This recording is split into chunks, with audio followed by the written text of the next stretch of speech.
Welcome to the Manga Bay Newscast. It's November 23rd, 2021, and I'm your host, Mike Gurecki, bringing you the news and inspiration from nature's front line. Today we're talking with Bill McKibben about the climate movements that continue to push for real change in spite of the dithering by world leaders. And we discuss how to stay sane, happy, and engaged, even as the impacts of climate chaos increase around the world, with author Trebbe Johnson. The 2021 United Nations Climate Change Conference, more commonly referred to as COP26, was held in Glasgow, Scotland earlier this month, but I suspect regular Manga Bay Newscast listeners probably already know that. And you probably also already know that COP26 has largely been deemed a failure.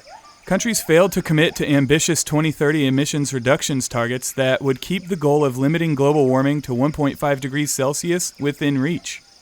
Rather infamously, it was reported that if all of the fossil fuel lobbyists at COP26 represented a single nation, they'd be the largest national delegation in attendance.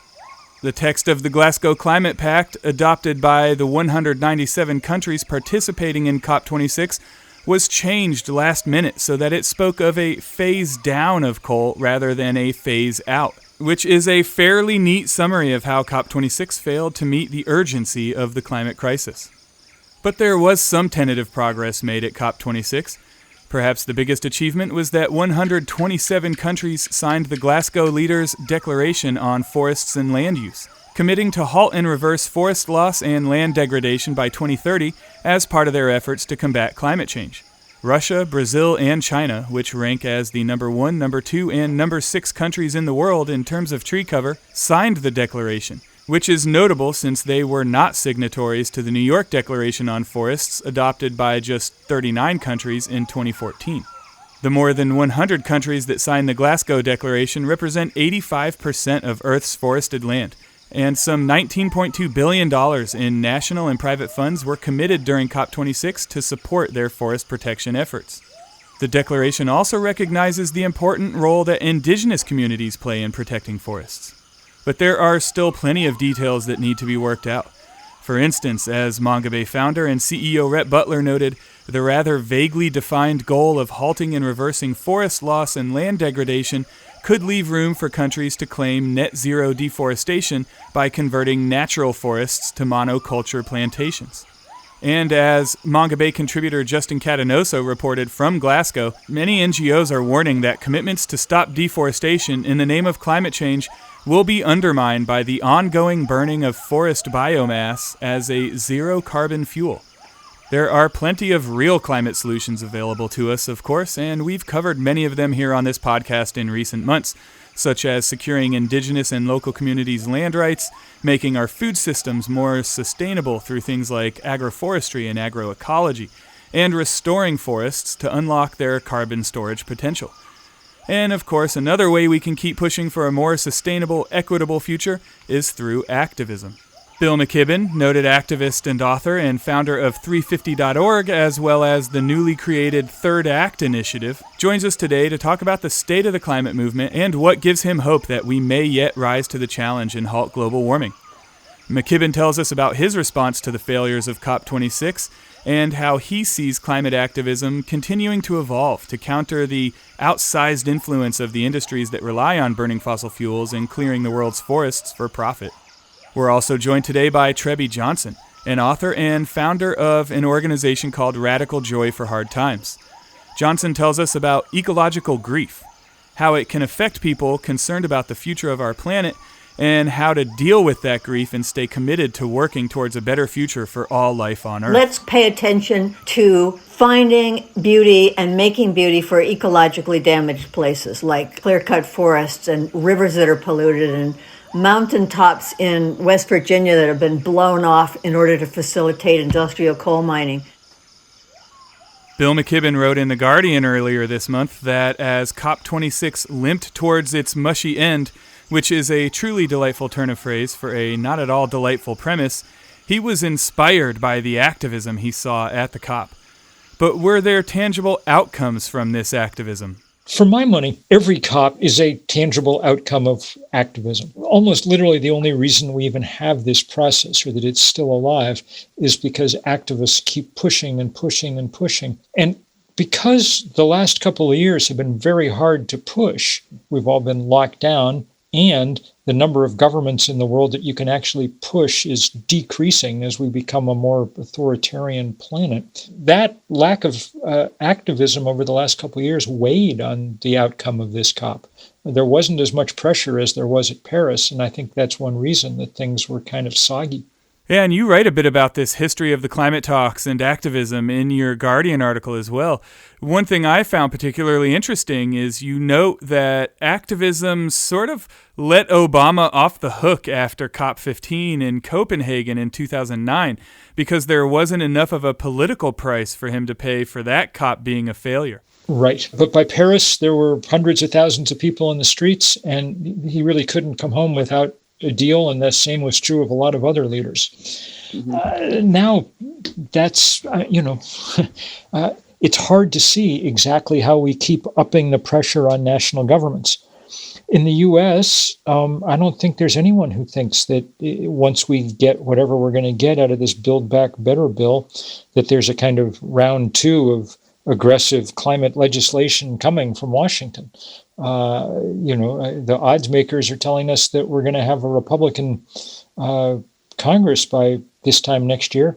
And if we do, that'll be that for serious progress, I think. You wrote that Guardian article before the text of the Glasgow Climate Pact was finalized, but you mentioned that there were some significant concessions from the big polluting countries, such as the phasing out of coal and subsidies for fossil fuels being mentioned in a COP document for the first time, and more money for nations of the Global South to adapt to the climate crisis. The coal phase-out language, that was, of course, changed in the final document, right? The final language, much debated, was that we would phase down coal, not phase it out. I'm not 1,000,000% sure what the difference exactly is, except that clearly this was an effort by the coal industry and its allies to keep some flicker of hope alive that people are going to want to keep burning black rocks long term to power their lives. And was the money for the Global South included? There was some money for the Global South, but people have not yet lived up to the climate finance pledges that at this point date back to 2009. And there was a pretty much complete refusal to take serious action on the next category of money owed, which comes under this category of loss and damage. That is, not money to help the Global South make the energy transition, just money to pay for the fact that through no fault of their own, they're now the victim of constant floods and droughts and storms. You've said that the world's governments were never going to solve the climate crisis on their own anyway, and you view these COPs more as a scoreboard than as a contest. Tell us what you mean by that. That's what I was trying to get at earlier. The COPs tell us where the balance in power between the movement of citizens and scientists is versus the power of the fossil fuel industry. And, increasingly those movements have some power, but it's not as if the fossil fuel industry has given up. And this was a good reminder. I mean, why was this such a limp affair? In large part because Joe Biden arrived with nothing in his pocket, no Build Back Better bill. And why was that? Well, because Senator Joe Manchin blocked all of that. And who is Senator Joe Manchin? Well, he's the biggest recipient of fossil fuel money of anybody in Washington, which is saying something. So, I mean, that dynamic is powerful always. So the COPs are really just a reflection of this balance of power, in other words, like a test of how much power civil society has to shape policy, essentially. That seems like a big part of it to me. And I think it's one reason that civil society is probably going to spend a lot of time going after banks, insurance companies, asset managers in the next period, because there may be more chance of getting significant action out of them. So if we can't rely on governments or global frameworks like the UN climate talks, the UNFCCC or UN Framework Convention on Climate Change, you see activism as the best hope for meaningful climate policy? Well, even if you were counting on the UNFCCC process to get a lot done, it can only work if there's activism pushing it. Otherwise, inertia and vested interest are always going to carry the day, right? Which parts of the current climate movement do you look to as the most positive ways forward at this point? Well, young people are clearly out in the lead and pushing hard. And the other thing that was notable at Glasgow was the strong presence in the forefront of things of indigenous communities from around the world. They're really doing their jobs. It's up to the rest of us now to back up those movements in serious ways. That's one of the reasons we're doing this organizing at Third Act, to get older people engaged, because really we can't assign the worst problem that the world ever faced as a kind of homework assignment for 17-year-olds, They're doing their part, more than their part. Time for us to do ours. Tell us more about Third Act and why it's so important to get older people involved in climate activism. Well, look, just structurally, there's a huge number of people over the age of 60 in this country, and 10,000 more every day. We're talking about something like 70 million people. And they vote in huge numbers, a much higher percentage than any other age group. And most of the money ended up in their pockets. Fairly or not, about 70% of the financial assets in America belong to the baby boomers or the silent generation above them, about 5% to millennials. So if you're going to put pressure on banks and political systems, then you need people. You need these people as part of the fight. So Third Act is an effort to try and get people engaged on some of these questions.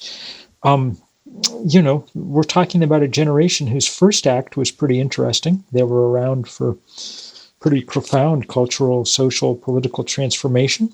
Second act, perhaps a little more devoted to consumerism than citizenship, but here we are, emerging with skills, resources, grandkids, perhaps some real willingness to act. And that's what we're going to try and corral. Especially in light of the ongoing COVID pandemic, which you did mention earlier, how do you see climate activism continuing to evolve so that it can really counter the influence of these powerful industries like fossil fuels?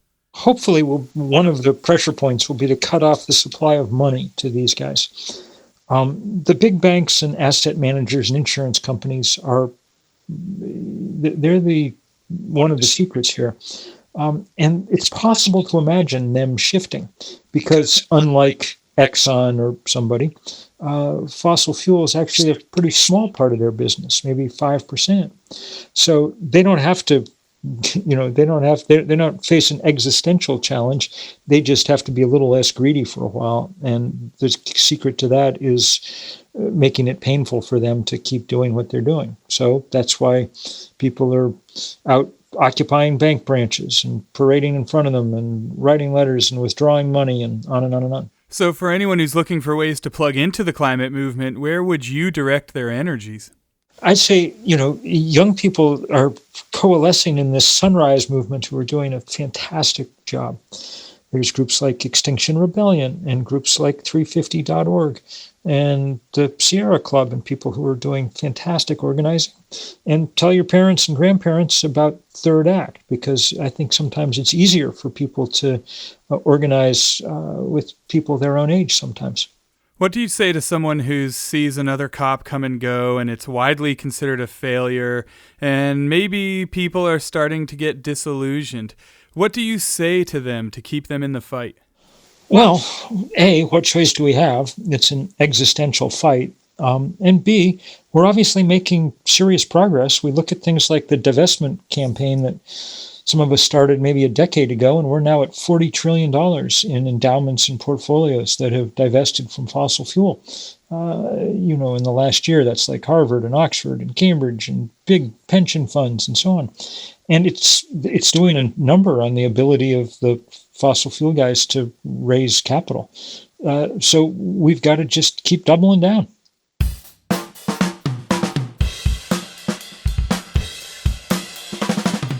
As I mentioned earlier, we've featured a number of climate solutions here on this podcast.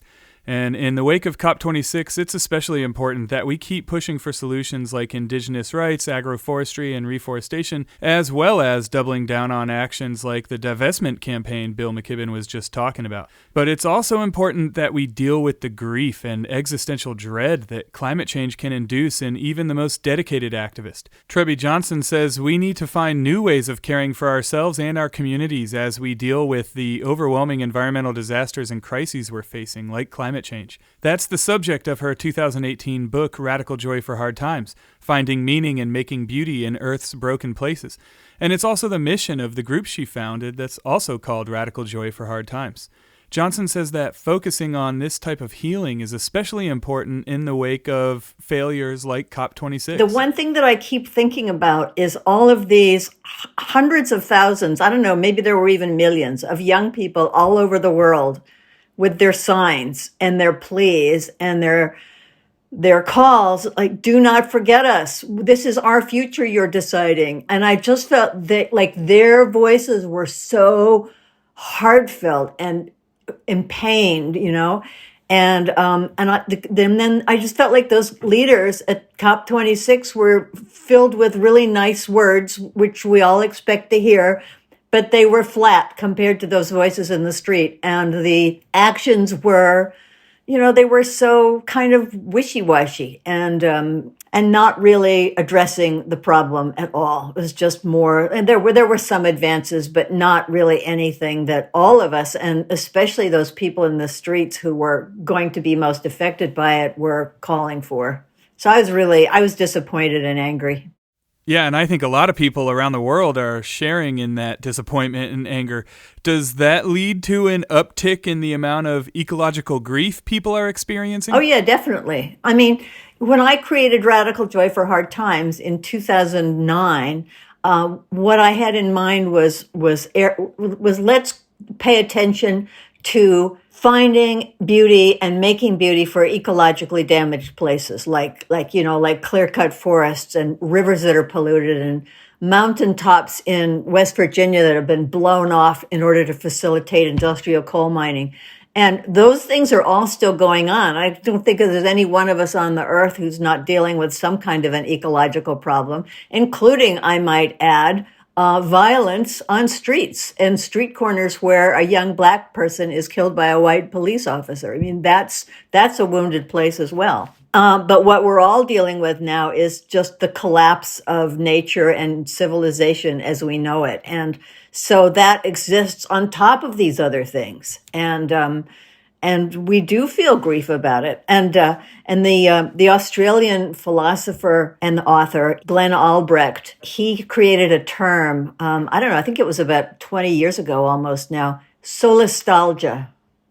Solastalgia, which he defines as the pain you feel when the place that you love and where you live is under assault. And he also describes it as the homesickness you feel when you're still at home.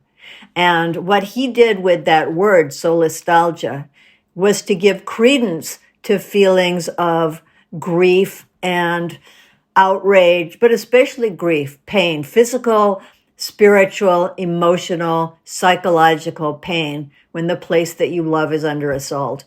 Up to that time, I think if you expressed any kind of regret or sadness about something that was happening to a place you loved, you might be accused of anthropomorphizing, or it might be said that you're a tree hugger. And even scientists would try to disguise their own personal feelings about a lost place by having it be all about saving a species. They weren't allowed to bring their emotional feelings into it.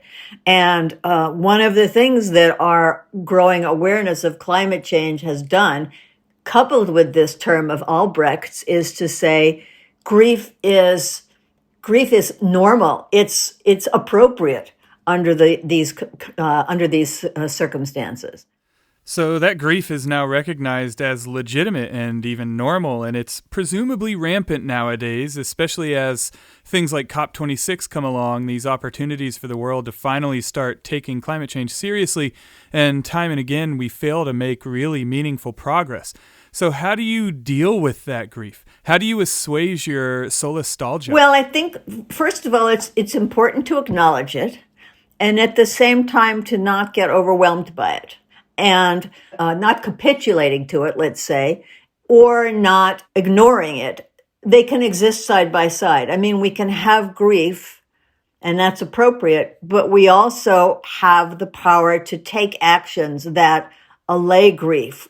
And sometimes that's only momentary. I mean, there's so many things to be done in the world that people are doing that are practical actions, like driving less, not flying, creating community gardens, building schools so that they aren't inundated with floods. But there's also things that we can do on a momentary basis. And I call it having a little toolbox that you can take with you no matter where you are, wherever you are. You don't need to be a scientific expert. You don't need to mobilize a lot of people. You don't need to haul a lot of stuff around.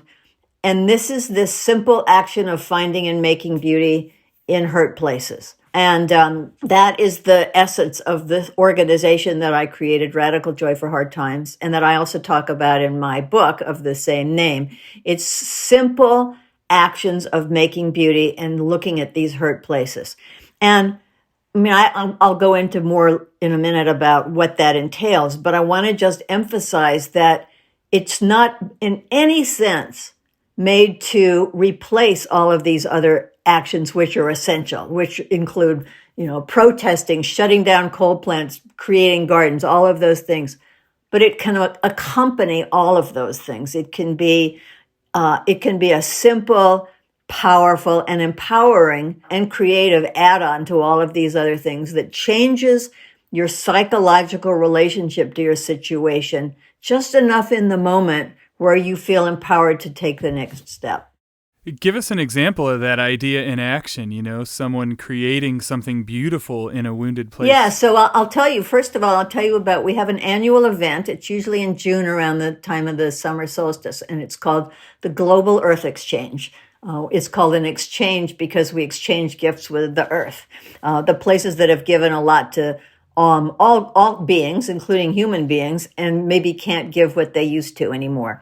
And so we invite people all over the world to go to a place that they care about that's hurt, to share their stories, to get to know the place as it is now. And that's important because sometimes we think we want to avoid places that are damaged because it's going to be too upsetting or too ugly or whatever. And we go there in person and face it, and then look and see what nature is trying to do to survive and how human beings are helping one another to survive. And then the final act is you make a gift of beauty for the place. And often what we suggest is making a bird out of materials you find on site, because birds are universal and birds are also symbols of transcendence. Birds sing through the night. Birds wake up in the morning. They're there even in times of war and hardship. They're universal. So, and the reason we say to make it out of materials you find on site is that, again, it emphasizes you don't have to haul stuff in. And the place itself gives you everything you need, sticks or stones or trash. So every year we have this event, and it's participated in by people all over the world, not in the thousands, but, in the hundreds. And it's so what's been so wonderful and moving about it is, and you can see this, you can see the pictures if you look under the stories section of our website, radicaljoy.org, that this love of place and sorrow when something happens to it, and a desire to do something in response, it's universal. It transcends all kinds of more trivial differences like race, gender, ethnicity, social background. So, like, for example, we've had scientists in Antarctica sending photographs of glaciers. We've had farmers in Bali going and making prayers in their clove forests because in recent years there's been so much rain in Bali. They don't have a rainy season anymore. It's like the rainy season is all year. And the rain knocks the buds off of the clove trees. And so the farmers are losing all their income for the year. We've had people going to outside Superfund sites in the United States. There was two women who brought water from the little church Chimayo, which is said people are said to go there and like they get miraculously healed. They took water from that and they spread it all around the area of a dry cleaning site where that was contaminated by the chemicals going into the ground.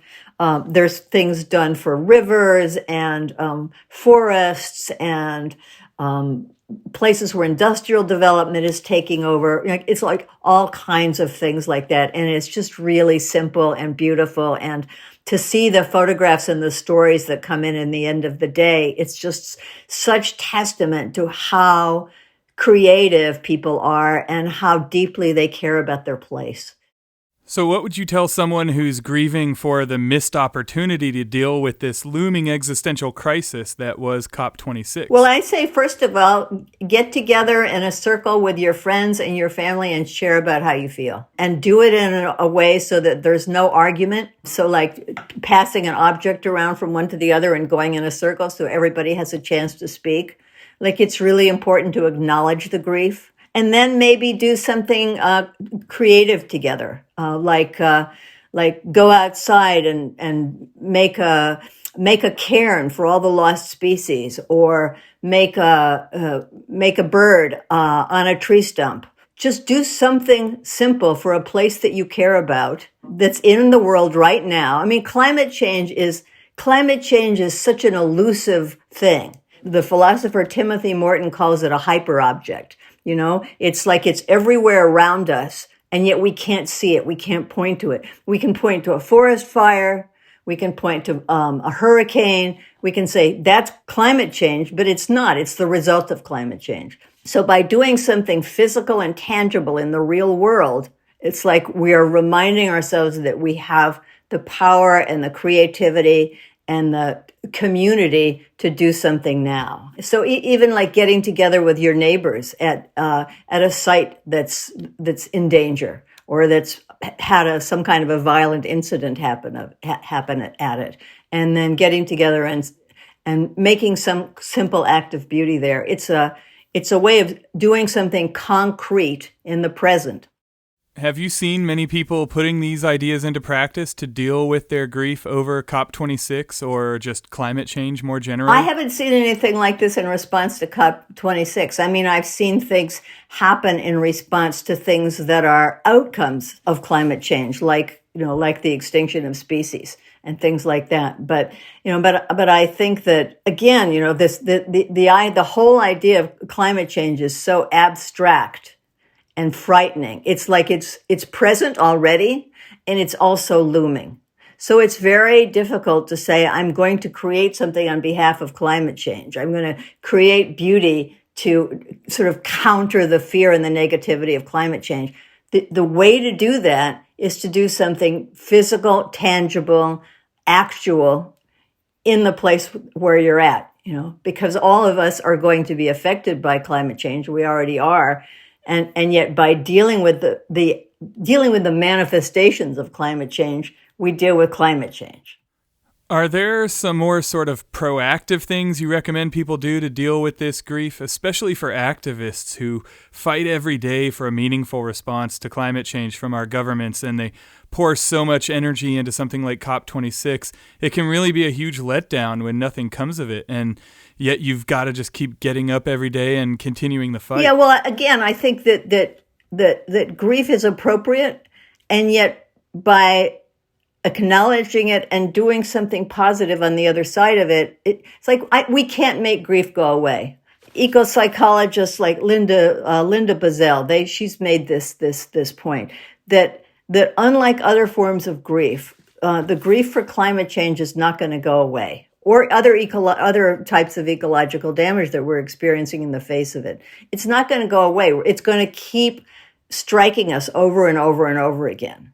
And so in order to live with it, we have to find ways of bringing meaning and creativity and community and compassion into our lives, like in the present, in very small ways. And I think that being on the lookout for ways to find and make beauty is essential for this. And And it's, again, it's not even just about going to these places that are hurt. It's about looking for opportunities to step out of ourselves, to empower ourselves to be bigger than we think we can be, and to take really kinds of simple actions. So I'll give you an example. I read a story. I'm writing about it in my new book because I think it's really powerful. When Hurricane Katrina hit New Orleans, there was a young man named Corey Miles who had been a high school dropout, sort of wasting his days on the basketball court.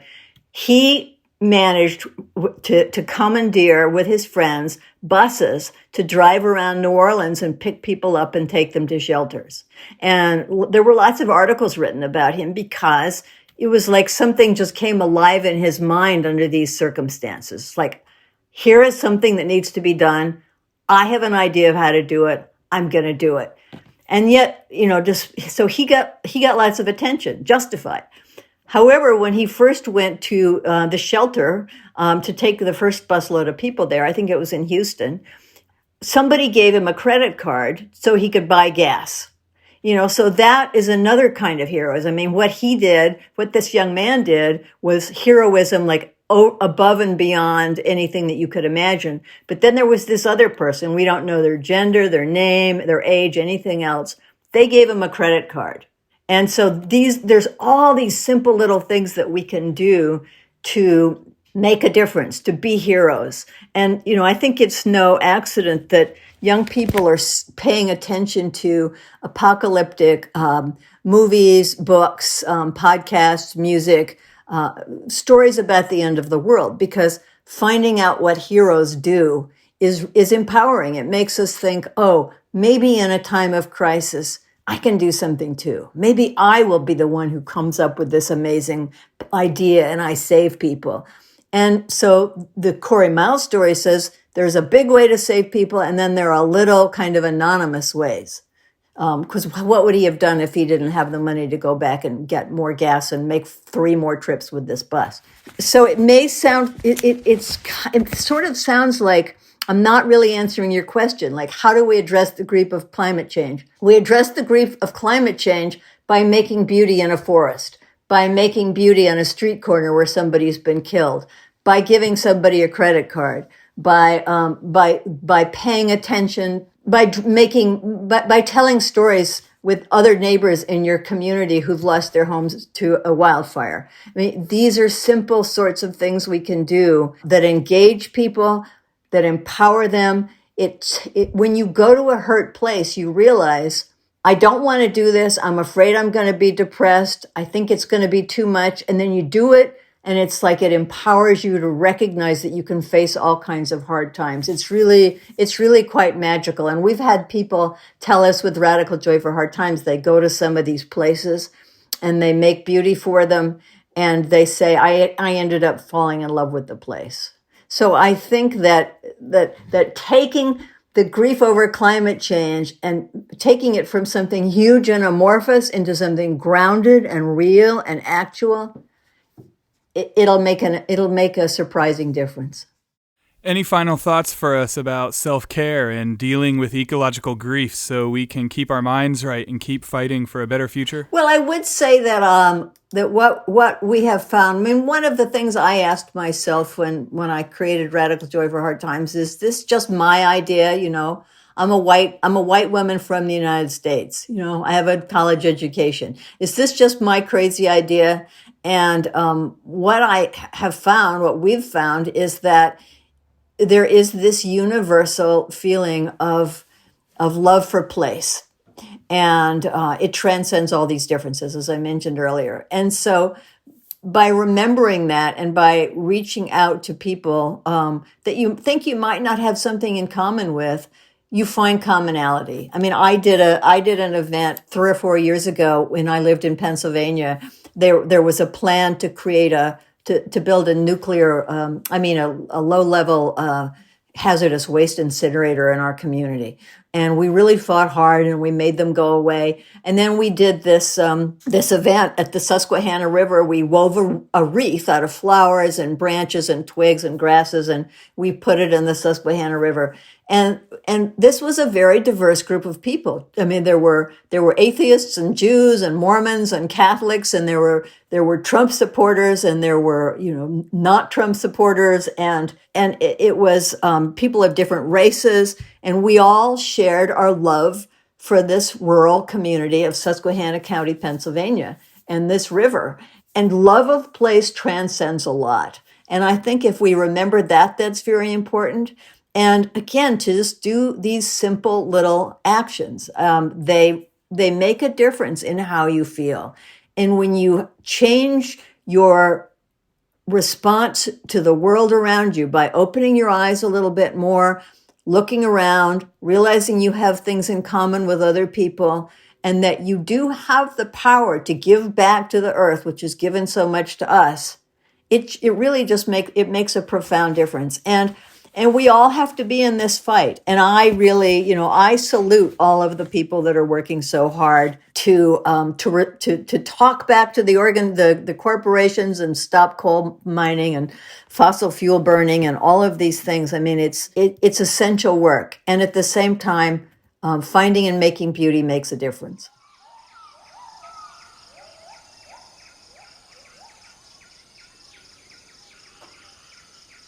If you enjoy the Manga Bay Newscast, we ask that you please help spread the word by telling a friend.